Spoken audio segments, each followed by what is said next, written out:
It's now time for this month's broadcast of Learning Now TV.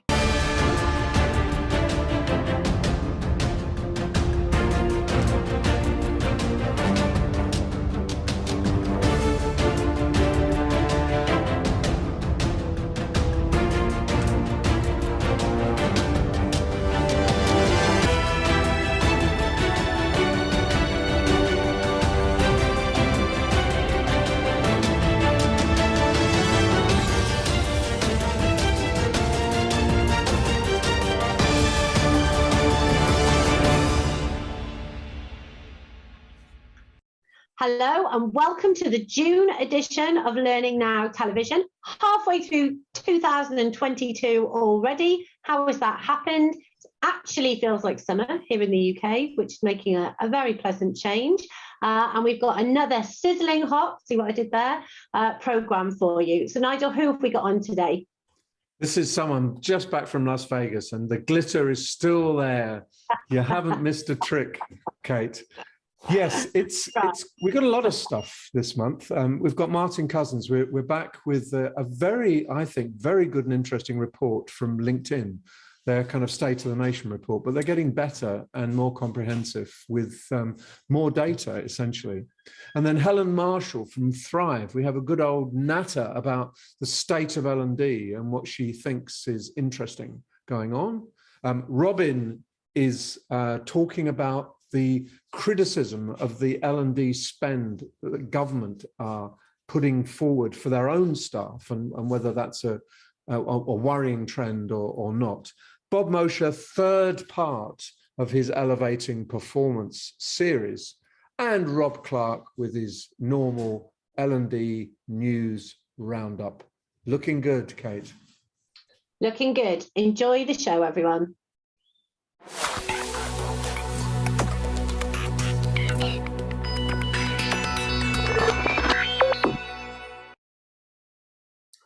It's about time that we called on Martin Cousins to talk about a research report. And this time he's picked a really good report, actually. It's the LinkedIn Learning 2022 Workplace Learning Report. It's the sixth in the series, and it's called The Transformation of L&D. Learning leads the way through the Great Reshuffle. So, Martin, what caught your eye in this report that's worth drawing everyone's attention to? Well, I think we probably we're bound to have talked about this report in previous episodes. So it's, as you say, 6 years in. It talks to about 1,500 L&D professionals globally and about 600 learners. And it's nearly 60 pages long, but don't be put off by that because it's really accessible, very well designed. It's just full of interesting data. But I think this iteration of it is very interesting because I think it's quite a positive story for learning. I think there's a lot obviously facing learning teams right now, big challenges, but overall, the research is showing that L&D's influence is growing across the board. It's becoming more strategic. It's helping reshape the organisation, and it's been helping the organisation to adapt and change. So there's lots of data around that, just to show that impact. So the spotlight is definitely on learning. It's been seen over the last couple of years to have been up to the job of helping support change in the business. There's a really good quote for chapter one, that the sort of subtitle of chapter one is L&D has become more central, more strategic, more cross-functional, and therefore overworked. So but it's not saying there's a massive problem here of overwork. It's saying there are some critical issues. There are ways of managing this process and getting yourself back on track. But it's not easy. These are big issues. L&D learning kind of underpins organizational change, probably for the first time ever, as organizations try and really get back into a steady state from such huge disruption of the last 2 years. And when they get back into a steady state, it will not be like the world was before. And L&D has to therefore work with a more distributed workforce, has to work with people in the office, at home. It has to start to deal with customers, associates, people linked to the organization, not just full-time staff. So it's about, a quote from Linda Kai, the Vice President of Talent Development on LinkedIn. She says, the responsibility of learning has always been to help organizations navigate uncertainty and chaos in the world. So L&D is helping organizations navigate uncertainty. That's pretty profound, I think. Martin, anything that struck you? I think there are a couple of things here that the report says that there are 5 drivers of a great work culture. And I think that is kind of evidenced from other research. And interestingly, the number one driver is opportunities to learn and grow. Now, that may not be a big surprise to anyone, but I think that's just worth just dwelling on, because it's hugely important to the culture, and obviously learning culture and the wider organizational culture, and the idea of a learning organization is wrapped up in that. The other drivers are belonging, values, well-being and collaboration. So it's hugely important for that culture piece. The second thing in this is the areas of focus for L&D in the coming 12 months. And they won't be surprising. I mean, leadership and management training is number one. It never goes away. And one day we'll crack that. But number 2 and 3 are upskilling and reskilling, and digital upskilling and transformation. So obviously the skills agenda is just absolutely massive for learning, and is obviously a huge area of focus and increasingly strategic focus for organizations. So the upshot of that is that L&D teams, according to this research, are focused on the kind of large scale upskilling and reskilling programs. Now, that becomes quite interesting given the context that you have described of a far more hybrid workforce with different ways of working, people being located in different places. So can you imagine now, we've got this success that has come from the last couple of years. So the spotlight is on L&D. The research shows that the budgets are, greater in the coming 12 months than they have been from the last 12 months. It's all good, but actually the challenges are absolutely enormous. So large scale reskilling and upskilling. How do you do that with a hybrid workforce?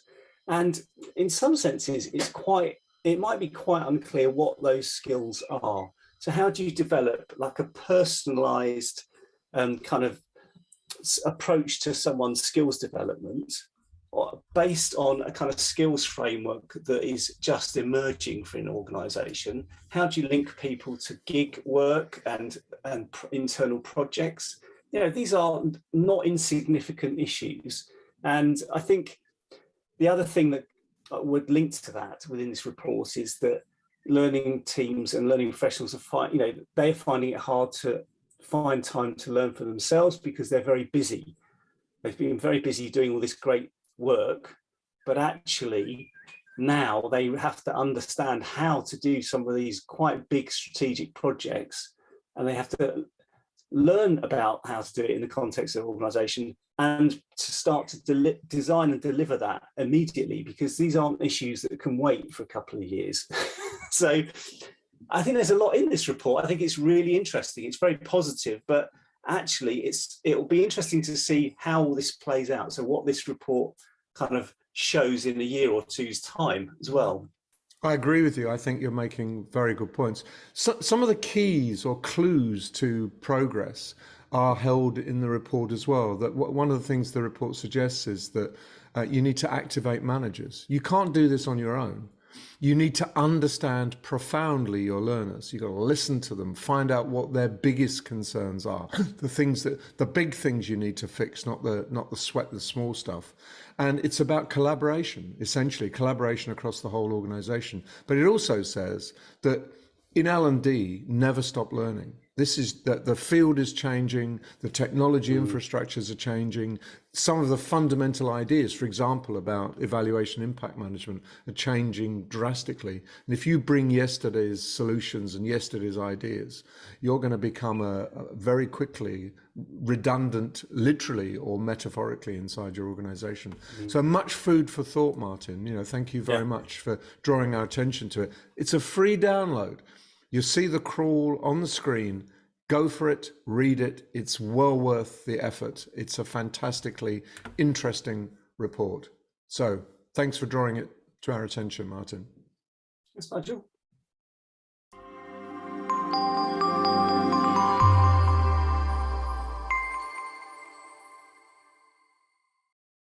Upskill and inform your learners with Mind Tools for Business. Empower your people to thrive at work and help them step up and meet everyday workplace challenges with confidence. Our toolkit provides unlimited access to thousands of quality assured resources, all in one place. It's easy to use and on demand, anytime, anywhere. Experience stress-free onboarding with dedicated client partner support. And get access to our library of industry insight and expert analysis. Perform, manage, lead with Mind Tools for Business. Visit mindtoolsbusiness.com to find out more.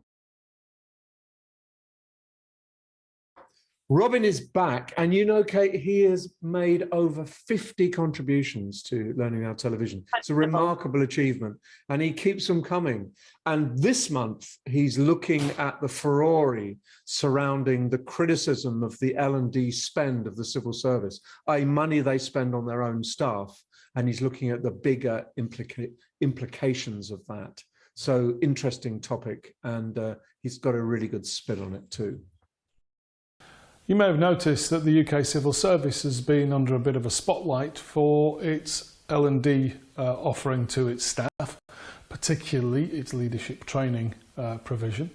And that started when Lord Agnew, who had been the government's efficiency minister, reported that he'd finally got some information back from the head of the civil service about the amount of money spent on learning and development. And apparently, the UK government spends between 190 million and 610 million pounds a year on learning and development for the civil service, which isn't of itself a large number, but there's an awful lot of people work for the UK civil service. What bothered Lord Agnew was, and I quote, "It took 16 months to get this answer, and there was nothing about the efficacy of the training." In actual fact, Lord Agnew reported that nobody seemed to know what that money had been spent on. And of course that set a number of hairs running, and a load of investigative journalists piled in to find out, well, what is this money being spent on? And they singled out a few courses which had titles which, in the light of day, might not seem to be particularly good ideas, but nonetheless are probably reasonable programs. And what they singled out particularly was Leading Without Authority and Creating a Powerful Presence. And that last one was particularly focused on because A, it's quite expensive, and B, it's delivered by the Royal Academy of Dramatic Art, the people who train actors. And so that drew some criticism for people. Now, in actual fact, I can make no comment about the content of the programmes. I've no idea what they involve. Actually, I've used actors in the past in my training programs, and if you want to really give people a safe place to practice a difficult or sensitive conversation, then employing a professional actor, if you're able to do so, is a really, really powerful way and highly impactful way of getting people to think about the behaviours they use, how they come across to others. So I'm a fan of using actors in learning and development, so I'm not criticising those courses.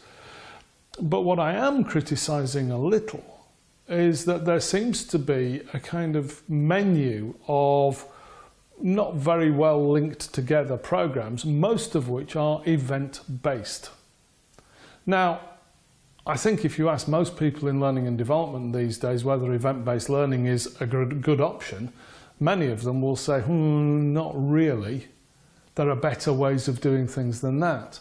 And that's particularly true because we've known since the 1990s when the then American Society for Training and Development published a report which showed that in their estimation, only 7% of people who've been on a short course of 1, 2 or 3 days actually used the skills they were sent to develop within the following year. So clearly not great value for money, and yet the civil service says it does monitor their programmes for value for money.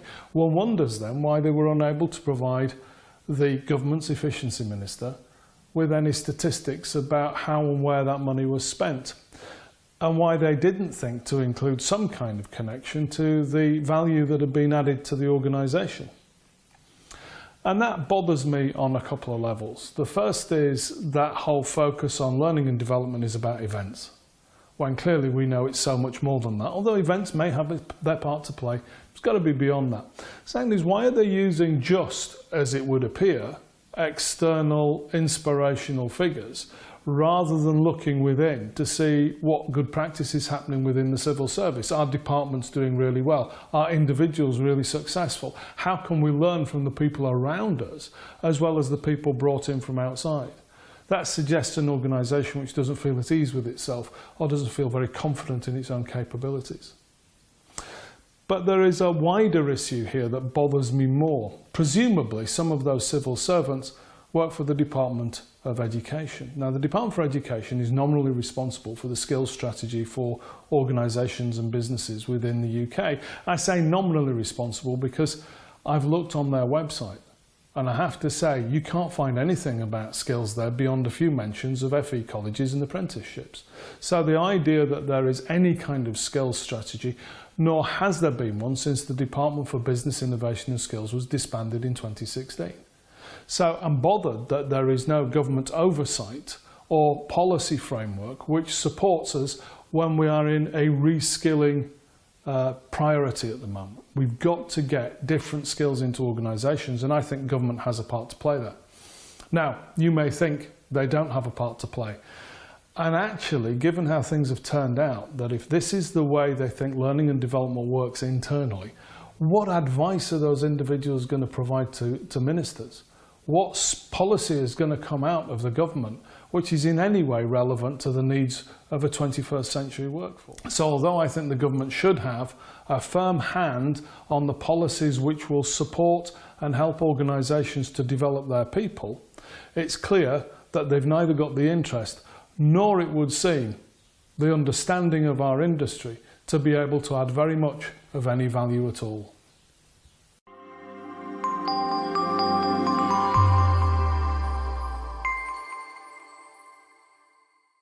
Growing your people can get pretty messy, but degreed learning experience makes it neat by giving your workforce the flexibility to learn when, where, and how they want, and giving you the power to guide their growth so you can solve today's challenges while building the skills to take on tomorrow.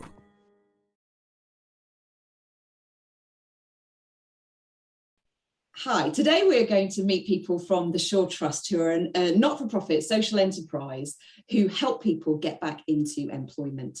I'll let them tell their story and introduce themselves, but what I'm really interested in sharing with you today on Learning Now TV is the story of how we get people into our organisations, thinking about our corporate environments. How do we onboard? How do we welcome people in, and how do we welcome them in well? Well, people that really know how to do that well, we've got Lisa Bateson with us, and we've got Kira Squire. So Lisa, introduce yourself. What do you do, and what is the Shaw Trust? Hi, I am a learning and development business partner. I work for Shaw Trust. The part of the organisation I'm responsible for is primarily our employability sector, and one of the things which we worked on recently over the last 2 years has been bringing on board people to work on our JETS contract. So JETS, what's JETS? JETS is our Job Entry Targeted Support Programme. It's something which the Department for Work and Pensions put in place as a targeted intervention for those made unemployed as a result of the COVID pandemic. So it was a rapid response to all the people we saw losing their jobs as a result of lockdown. Perfect. Okay, well, I'm really looking forward to hearing your story and thinking about how we can continue that great work, which I know was shortlisted for an LPI award, and see how we can translate some of that to ongoing work. But we do have Kira with us. Kira, what's your role in all of this? So I actually started Sure Trust as an employment advisor. So I actually went through our induction, and that was in February 2021. And then in June 2021, I actually secured a secondment position in the learning development team. So I'm now a learning development trainer, and I've just actually finished off our last inductions for our last cohort. So you have actually been through this program and had the lived experience of coming out the other end into a different role, which is excellent. I'm really pleased that you're here to join us today. So Lisa, thinking about this rapid response, what was it? Do you want to just give us a brief précis of what happened and, what's the story? I think the key word there really is rapid. We had 6 weeks between being notified that we were successful in bidding for the contract, which the DWP put out there, to going live. So I think it was the 29th of August we found out, and we went live on the 5th of October was our first induction, and they started in their roles 2 weeks later on the 19th of October 2020. So we had to work really, really quickly to start from scratch with creating an induction program. And if you think about project planning, we're sort of at the end of the project plan. So behind us are a whole bunch of critical success factors like recruitment, ICT, making sure that the information systems that the people working on the program are going to use are actually designed and developed, that the processes and procedures are written up. So all of that work had to be done, particularly the information systems and the processes and procedures, because a lot of it was our training collateral, which we had to then train out to our new starters. So just let me really understand, the new starters that you're talking about, these are people who've been claiming unemployment benefit, they're unemployed, or who are these people? The new starters I'm talking about are the people that we employed to deliver this contract. So they predominantly are employment advisors, and we've welcomed them to Sure Trust to work as part of the organisation to support the people who had been made unemployed as a result of the pandemic back into employment. So supporting people who claiming benefits had been unemployed for a minimum of 13 weeks, and which the job centres referred to us for further support to quickly get back into work. So your end-to-end recipients are unemployed as a result of COVID, but your induction program was for people who were going to be helping those. Now, an induction program into a role which is brand new, because of course you hadn't done any work with people who'd been made redundant or lost their jobs due to COVID, and dealing with that very quickly. How did you do that so quickly? What were the key learnings that you could share with others? We're really fortunate in our organisation. I think learning from bitter experience, that we've got fantastic project management set up. So our project manager was amazing at making sure that all the different work stream leads coordinated with one another to get our project deliverables in place in time. So for learning and development, that was making sure we had our course content written, that our induction program, we'd designed it, we knew what was happening on day 1, on day 6 and day 14. And in terms of getting that content together, we worked with different subject matter experts, and we made sure that the senior decision makers at the head of employability, into which this project ultimately reports into, signed off on what we wanted to achieve through the induction. And in speaking to him, I asked him questions not around, okay, so we know we need people, we know that people need to know the skills and the knowledge in order to do their jobs, but we also spoke about what we want it to be like to work on JETS as part of Sure Trust. What are the kinds of attitudes and beliefs, what's sort of the ethos behind it that we want people to have, so that we can also instill that into the induction program and help to set that up for people. Because we recognise what was unique about this program, and I haven't mentioned it yet, is that JETS, the support provided to unemployed people, would be delivered completely remotely for the first time ever. So no going to a job centre and speaking to an advisor. All the meetings and the contact would happen over Teams or over the phone. And so all of the new people we were recruiting would be working from home, home-based, working remotely. They've yet to meet in person, 90% of them. So those are some of the key things we thought about. It's like a tick list of how to do a project well. You start with a really strong project plan. You've got your stakeholders engaged and on board. You're clear on what the content needs to be. You're clear on how you're going to deliver that content. And I absolutely love that you layered in this kind of behavioural piece. You know, what does it feel like? What's the ethos of our organisation that we want to get across to the people who'd be working on this programme? So Kira, you were a recipient of this induction programme. How did it feel? Did it come across that it had been put together in a few weeks, or did it look like a really polished stone? Be aware of Lisa now being your boss, but speak honestly on behalf of Learning Now TV. No, it's one of those things where I was actually headhunted for Sure Trust, and I'd worked in employability before, and I'd heard of the JETS programme, and I was very, very nervous, but also very confident because I'd done research on Sure Trust and what JETS was and what our goals were. And that first day of sitting there and getting that welcome, and you've got everyone else around you in that cohort, until I was actually told when I was in the learning development role, we actually only did this over 6 weeks. I sat there gobsmacked thinking, really? That's all you had? Because it's a fantastic induction program, and it's hard to fault what we actually did and what I actually saw as part of that program.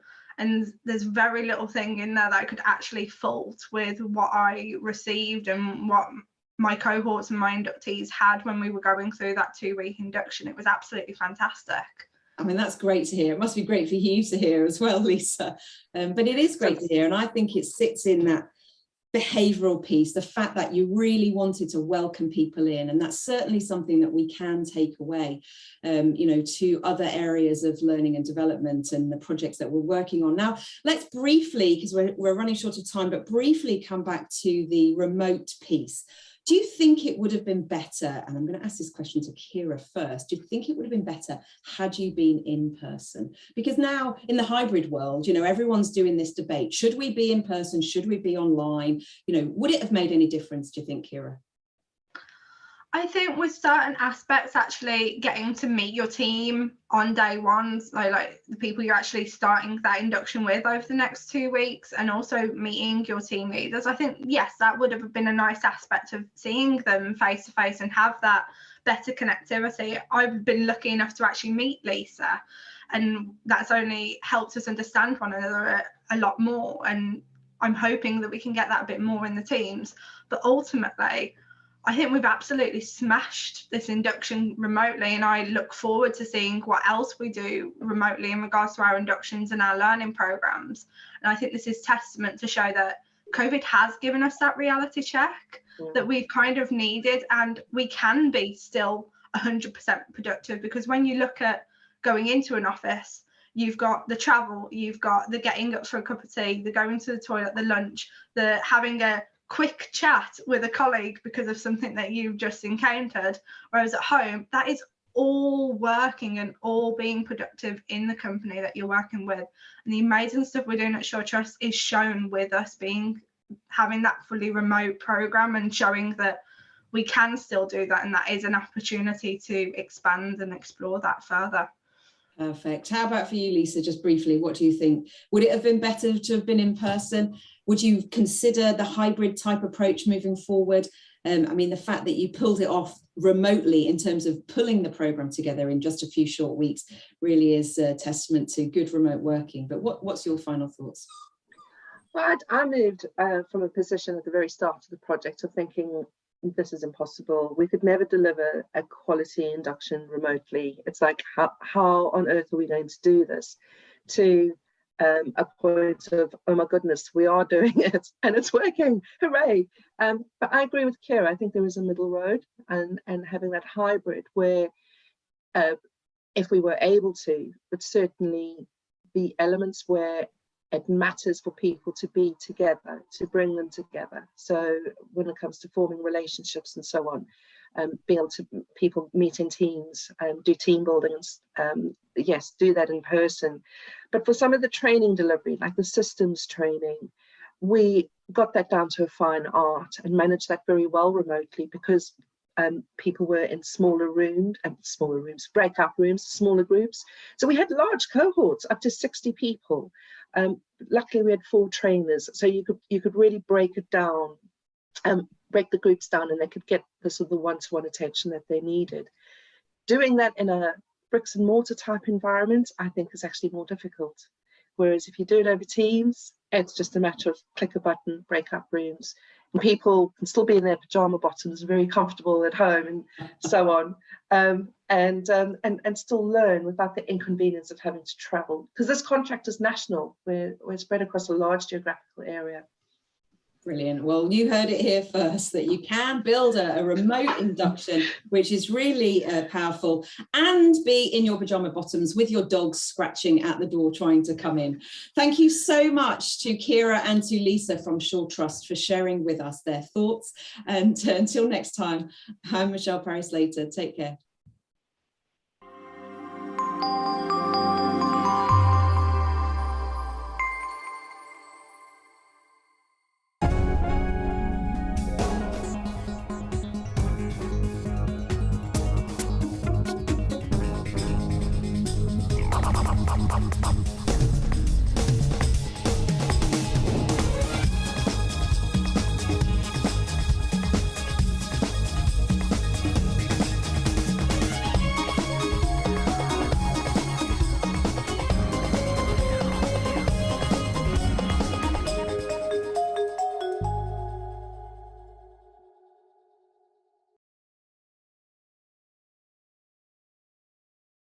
Next up, we continue Bob Mosher's 6-part series. This is part 3, exclusive to Learning Now Television, on elevating performance. Really lucky to have him along with us across this series.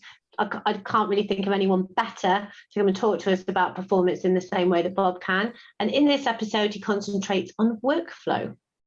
Yeah, and learning in the workflow, learning from the workflow. Critical stuff, Kate.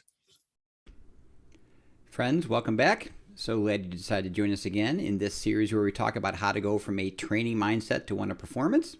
And in this particular series, we're going to talk about probably the most important word in the entire side of designing for this, which we're getting deeper into with each one of these videos, and that is something called the workflow. You heard mention it in the last video and a little bit in the one before.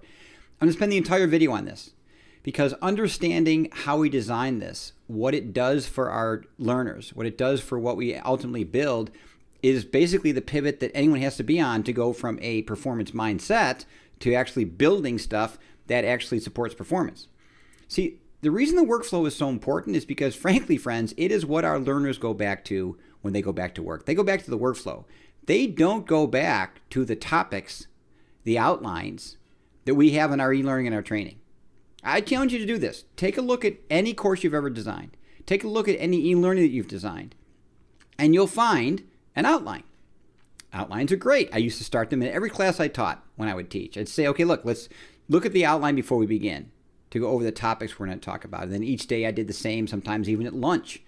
What I didn't realize was I was beginning to teach my learners that flow was actually the order in which things were performed. And frankly, they typically are not. That's what's sometimes called a topic-based outline, friends. And it's very, very common in traditional instruction. We group things by topics. We don't group them by the workflow. Workflow is the context of work. And if we teach to the workflow, if we design digital coaches and our embedded learning to the workflow, learners' ability to perform quicker, to transfer back to the job, to perform on the job is exponentially higher than if we give them outlines and topics.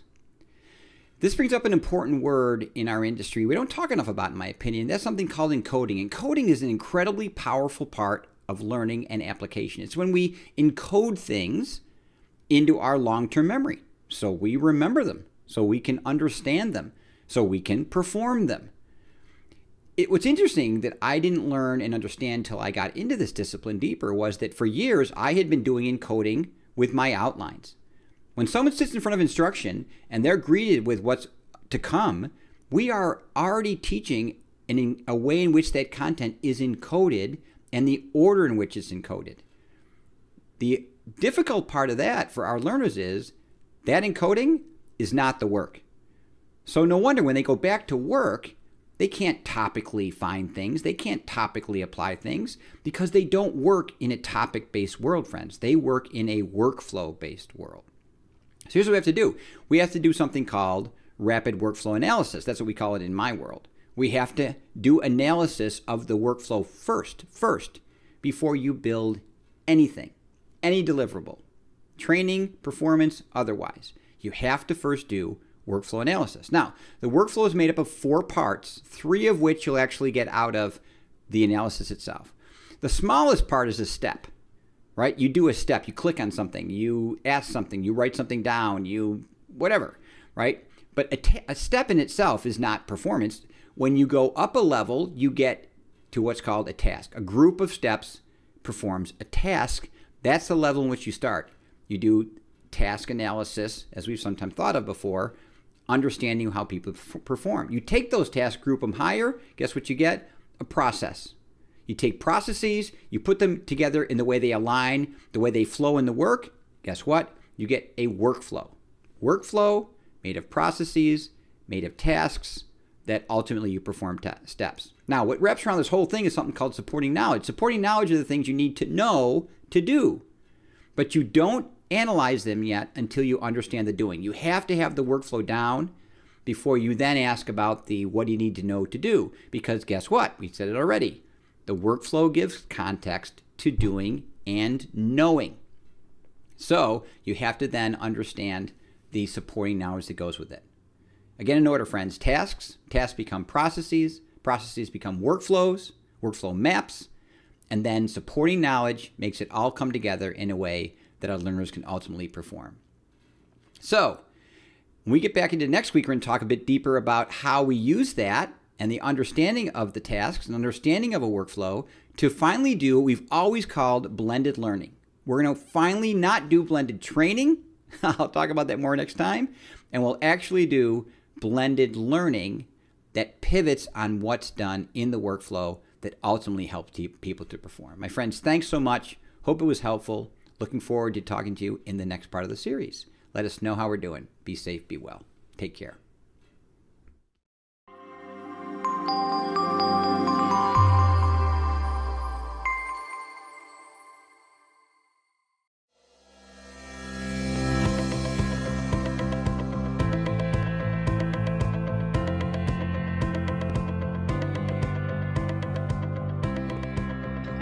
Maybe we'll do that later.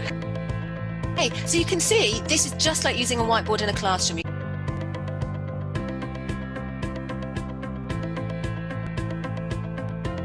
And then you do my 3-year-old's favourite, you just have a nice little wiggle. 1, 2, 3, rate it now.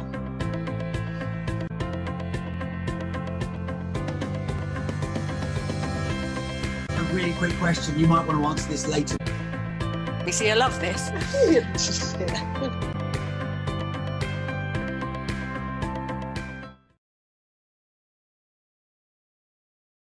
And Rob Clark from Learning News shares with us a bit of the moving and shaking, particularly shake-upping, if there is such a word, that is going on in the L&D sector at the moment. How are workers learning in 2022? With 1 in 3 working from home, what are employees asking learning and development teams for? Mind Tools for Business has released its Learner Intelligence Report. Learning professionals are struggling with their own professional development and are not developing new skills. And 9 out of 10 want more professionalisation across the sector.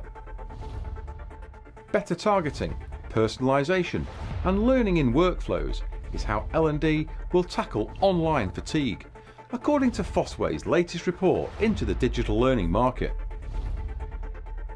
Impact from learning. It's on everyone's mind. What's the most important way to achieve it? The 2022 Learning Impact Gold Award winner has the answer.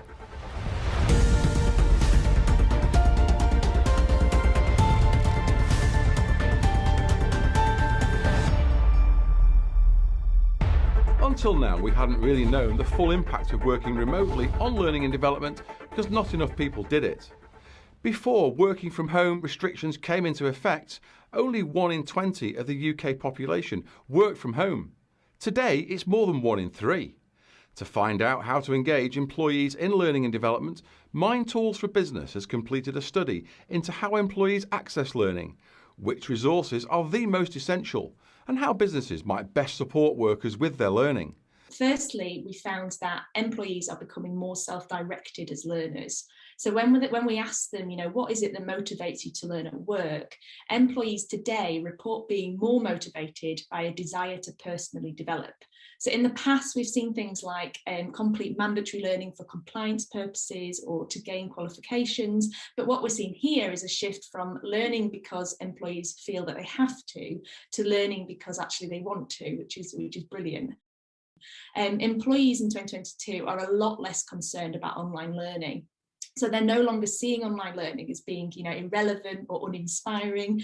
Employees working and learning in a hybrid environment seem to be the ones that feel most supported by their employers. Just that feeling of support appears to link really closely with how proactive employees are. So their learning becomes self-initiated rather than reactive.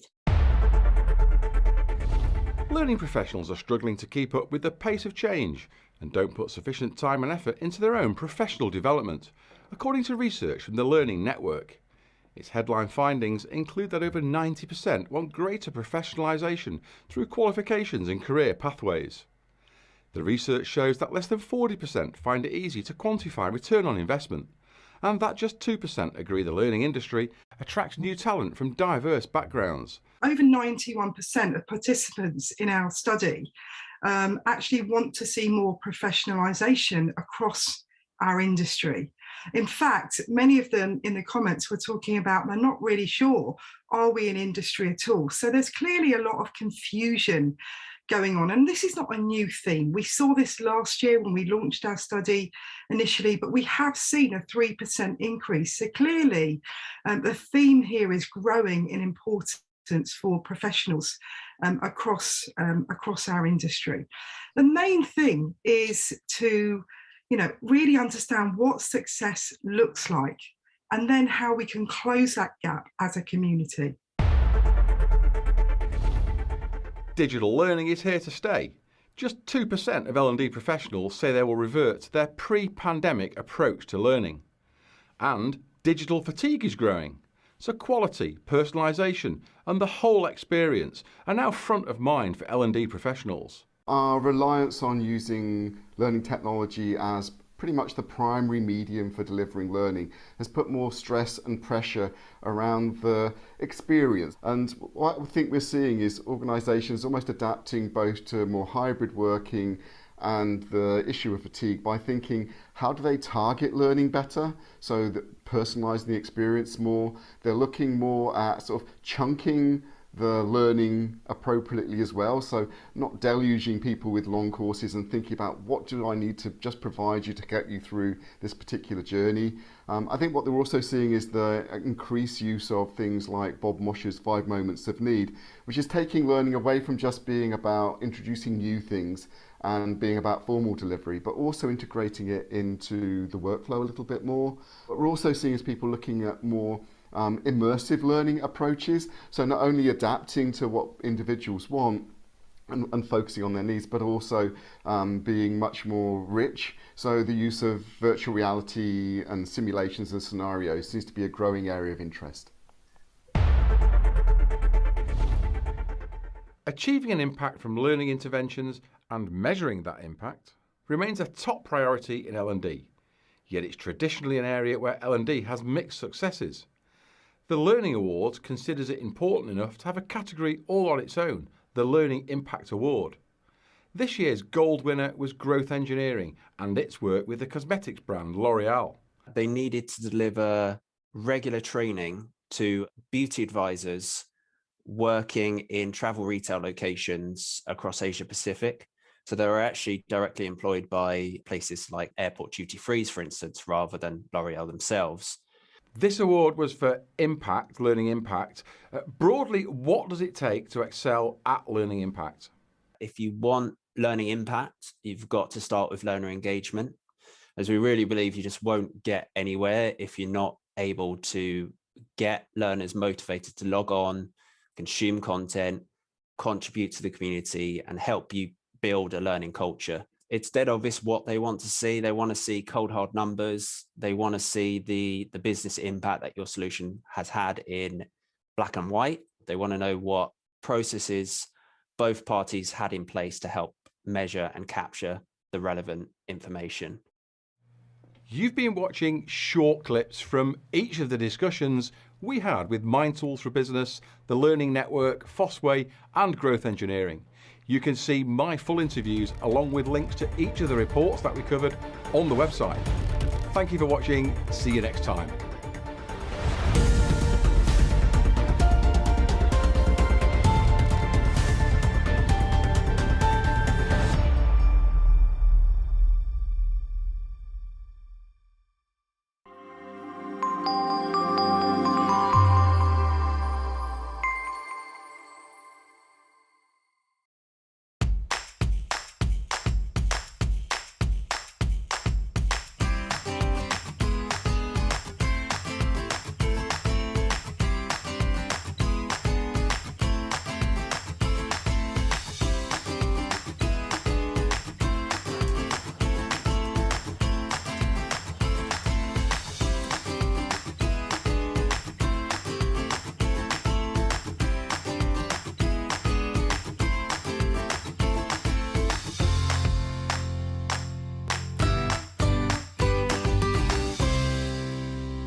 It's a pleasure today to catch up with Helen Marshall.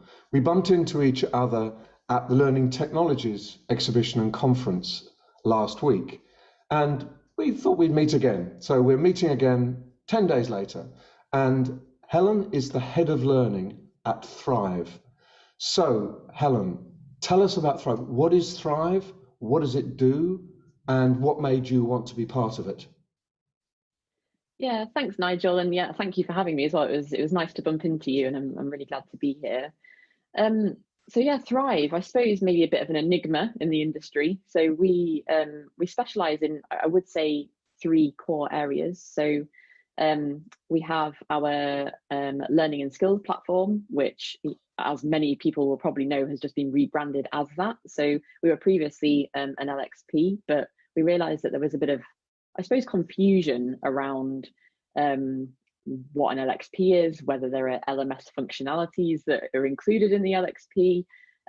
People got, the waters got a little bit muddied.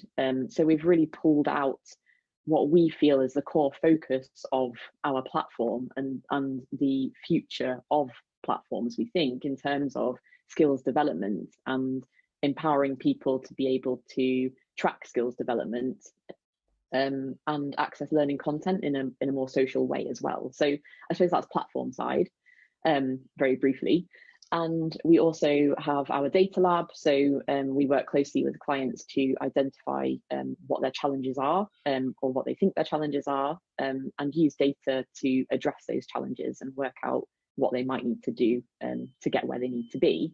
But then we also have Content Club as well, which is where my role primarily sits. And I suppose we really recognised that there was a gap in the market for a service alongside a catalogue. So a lot of vendors in the industry have huge catalogues that a lot of the time are just thrown over the fence at people. And there's no kind of support delivered around what those catalogues really should be used for. Or people come to them and say, I need training on X, Y, and Z. So they give them X, Y, and Z, and then off they go. And that's maybe where the relationship ends. So we really wanted to support clients in a very different way. So the wraparound service we provide there is to enable us to have deeper conversations around our clients' strategy and how they approach learning within their own organizations, so that our content can be used in the most appropriate way. So we don't just say, here is everything, off you go, figure it out for yourselves. And I think you can probably appreciate that over the past couple of years, a lot of L&D teams have had their numbers halved or even worse. And there is kind of a swing back in the other direction that's happening at the moment. but people are so appreciative of that extra support that we can give them. So I suppose that's Thrive in a nutshell, those three different areas. And I think individually they're all maybe quite exceptional by themselves, but then when combined, I guess we're a bit of a powerhouse. But what does the head of learning do then? Now, a traditional head of learning at Thrive, you'd be making sure that your staff, all the people in the organisation knew about the content and could talk about it articulately and understood all the features and all that kind of stuff. But what you're describing is very, very different. So what are you doing? What do you do every day? Tell us. The list is long, I'll admit. I think, I think part of that stems from the fact that, Thrive's just coming out of that startup, mentality where everyone kind of pitches in wherever they can.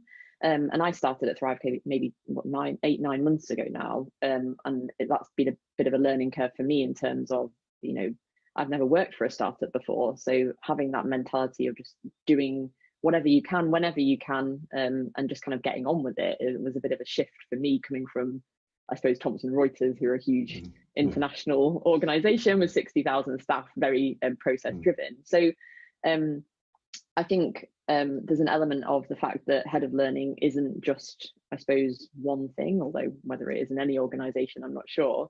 But my role is multifaceted. So a large proportion of my time is spent on our content. So I oversee the content production itself. And I line manage a team of 8 people who are absolutely amazing, copywriters, learning designers, graphic designers. So that takes up a huge portion of my time. But then the other kind of real focus for me is that client side relationship. So supporting clients, like I just mentioned, in terms of that wraparound service, but really supporting them from a learning perspective. So offering kind of my insights and feedback into the programs that they're delivering as well, which is a really unique part of the role and something that I feel really passionate about. Yeah. And then there's also the kind of the internal element there of, I guess, what would be a more traditional head of learning position in terms of the things that we're delivering for people at Thrive themselves. And we spoke before about how it's not, I suppose, working vendor side.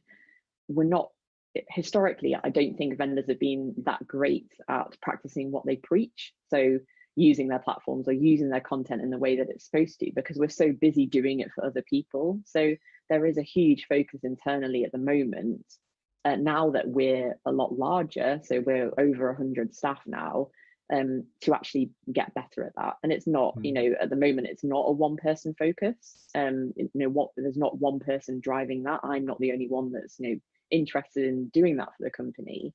So that's something that we're all figuring out at the moment. Like, how can we make the best use of our platform for our teams? How can we deliver the right content, at the right time? Are there skills gaps within the organization? Like all that stuff we are figuring out, and we're on that journey at the moment. But I think, again, that those are the 3 areas that, are the real focus of my role at the moment. As you said, Helen, there are 3 elements of your role: customer facing, content production, and dealing with working with your staff in Thrive. There are now 100 staff in Thrive. Where would you say the balance of responsibility lies? What is the proportion of your time between those 3? And where do you think it might end up in a couple of years? Yeah, I think it's changing all the time. So even on a weekly basis, that focus probably shifts, or maybe monthly is a better way to look at that. Depending on what stage of the process clients are in, whether we're kicking clients off or we're doing some kind of follow-up calls with them. But primarily that content production and client-facing elements are where my time is split at the moment. Ideally, I want my role to focus more on the internal learning that we're doing, or the internal support we can offer people. So I think that will be a shift that happens eventually. Interestingly, we have, or excitingly, I shouldn't say interesting, excitingly, we have a new head of people and culture starting probably next week, very soon. And I think Sasha will be very good at identifying, what opportunities we need. So I think I'll be working very closely with Sasha to figure out what that looks like for Thrive. So that's really exciting. And I think that's a sign of well, it's a sign of the times, because I think a lot of organizations are employing heads of people and culture. That, you know, there's definitely been more of a focus on that recently. But also, you know, it's a sign of, you know, where we're headed as a company as well, I think, and the investment that we're making in retaining that culture that Thrive have. It's a sign of maturity. It's a sign of a company getting over the kind of toddler stage and beginning to walk. And I think it's exceptionally good that at an early stage, a relatively early stage of the organization's development, they've invested in a head of people and culture. And you know, that I hope that you are deeply involved in that. You know, I worry in organizations where they say, oh, get back to your learning box, you're nothing to do with culture. Whereas, of course, we all know that the truth is that you are everything to do with culture. You are one of the instruments for helping define and replicate the culture around the organization. So congratulations, all the best. And I hope to hear of really big changes at Thrive once your head of people and culture gets her feet under the table, if I can say that, and begins to make an impact. And you too will be part of that story, I hope. So Helen Marshall, Head of Learning at Thrive, thank you so much for talking to me. Lovely. Thanks, Nigel.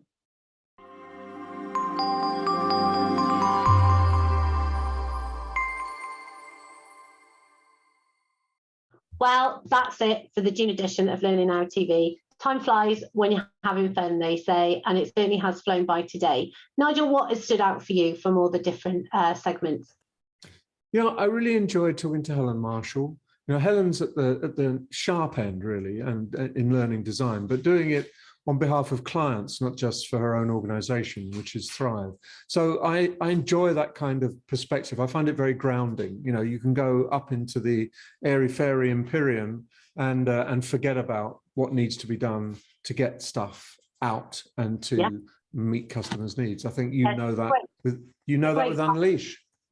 Yeah, she's a great talent, one to watch for sure. I love her work. Yes, I do too. And Robin, you know, that it's very interesting that it's really good to spend money on learning and development as long as you're not a civil servant, in which case it's a waste of money. I think that conundrum is incredibly hypocritical, really, given the government is spending billions on the skills agenda, and yet their own people don't matter.